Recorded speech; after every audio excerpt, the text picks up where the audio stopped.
नमस्कार दोस्तों, स्वागत है आपका divine knowledge and eternal peace पर। आप सबने मीराबाई जी द्वारा रचित नरसिंह मेहता जी की जीवन गाथा पढ़ी होगी। यह गाथा बार बार हमें समझाती है कि प्रभु की सत्ता कैसे कदम कदम पर हमारी संभाल करती है। नरसिंह मेहता जी बहुत पाठ, पूजा, भजन इत्यादि किया करते थे। वे प्रभु की याद में सवेरे से शाम तक लगे रहते थे।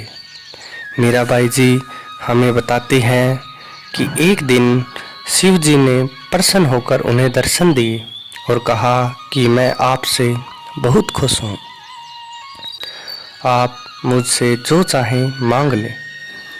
लेकिन नरसिंह मेहता ने कहा कि मुझे तो मालूम नहीं कि मेरे लिए क्या अच्छा है, तो आप मेरे लिए जो अच्छा समझे वह मुझे दे दीजिए। हमें मालूम नहीं कि हमारे लिए क्या बेहतर है, लेकिन प्रभु तो जानता है कि हमारे लिए क्या बेहतर है। इसलिए हमें सब कुछ प्रभु पर छोड़ देना चाहिए। जो हमारे लिए अच्छा होगा वह प्रभु हमें दे देगा। शिव जी महाराज नरसिंह मेहता को अंतर के मंडलों में ले गए और श्री कृष्ण जी महाराज के दर्शन कराए, और तभी से नरसिंह मेहता श्री कृष्ण जी महाराज के भगत हो गए। उनकी सारी जीवन गाथा श्री कृष्ण जी महाराज की दया मेहर से भरी हुई है। उनके जीवन की एक कहानी है कि जब वे बहुत पूजा पाठ सुमिरन किया करते थे तो उनके परिवार के सदस्य उनसे बहुत नाराज रहते थे कि वे परिवार के साथ अधिक समय व्यतीत नहीं करते। जब उनकी बड़ी बेटी के संतान हुई, जैसा कि रिवाज है कि मायके से गहने, कपड़े, मिठाइयाँ आदि भेजी जाती है, लेकिन नरसिंह मेहता जी अपनी पूजा में मस्त थे। उनको यह ख्याल ही नहीं था कि बेटी के घर सामान आदि लेकर जाना है। बेटी के द्वारा यह संदेश आया कि आपके यहाँ न आने पर मेरे ससुराल वाले मुझे ताने दे रहे हैं।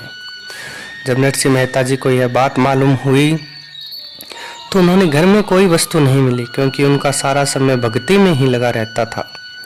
उनके पास एक टूटी सी बैलगाड़ी थी जिसमें बैठकर वे अपने बेटी से मिलने चले गए। जब वे अपनी बेटी के घर पहुंचे तो बेटी ने पूछा कि आप क्या लेकर आए हो। इस पर नरसिंह मेहता जी ने कहा कि मैं तो केवल मिलने आया हूँ। इस पर बेटी की सास को गुस्सा आ गया और नरसिंह मेहता जी को कहा कि आप कैसे इंसान हो कि आपकी बेटी को संतान हुई है और आप कुछ भी लेकर नहीं आए हो।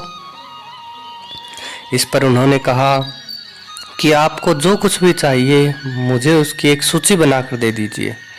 सास बहुत गुस्से में थी और उसने सभी गांव वालों के नाम लिखकर दे दिए कि इनको गहने मिले, कपड़े मिले आदि, और उसने एक लंबी सूची नरसिंह मेहता जी को दे दी। नरसिंह मेहता जी ने सूची लेकर कहा कि यदि कुछ और चाहिए तो वह भी लिख दीजिए। सास जो पहले से ही गुस्से में थी उसने सूची में अपने लिए 2 पत्थर भी जोड़ दिए। नरसिंह मेहता वह सूची लेकर चल दिए, और कथा हमें बताती है कि सब लोगों को उनकी सूची के अनुसार चीज़ें मिलने लगी। सभी लोग नरसिंह मेहता जी के स्थान पर इकट्ठे होने लगे। सभी बहुत खुश थे। बेटी की सास के लिए भी 2 पत्थर, एक सोने का दूसरा चांदी का आ गया। इस प्रकार की बहुत सी कथाएं हैं जो कि मीराबाई जी द्वारा रचित है। जो जीव सेवक अपना सब कुछ प्रभु को समर्पित कर देता है उसकी रक्षा तो प्रभु अपने बालक के समान करता है। तो श्रोताओं, परमात्मा पर विश्वास रखें, खुद पर विश्वास रखें, भक्ति के लिए समय निकालें। इस कलयुग में वही आपका बेड़ा पार करेगा। नमस्ते, मिलते हैं अगले वीडियो में।